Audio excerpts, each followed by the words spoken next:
One of the hardest parts about being bipolar is not knowing, what decisions I would have made apart from the disease. Now, I do believe that I do have to take responsibility for my actions at the end of the day, especially for anyone I hurt, any pain that I cause, and there are consequences.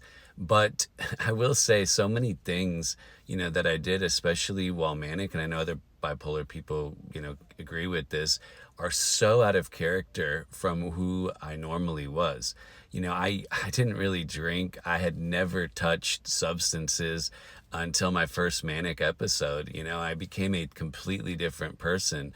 I became an addict. I had these crazy spending sprees, moved my dealer into my spare bedroom, almost ended my life, got involved in white collar crime, blew through all my money with these crazy loans to people I barely knew, and became basically homeless. So you can't tell me I would have just done all those things regularly.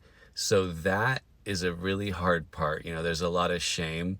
It can be really hard to deal with after you come out of an episode and, you're stable, just to see all the wreckage you've caused and how you've ruined your life, many times, multiple times. I've lost everything a couple different times and just had to deal with consequences, way more often than I would have liked.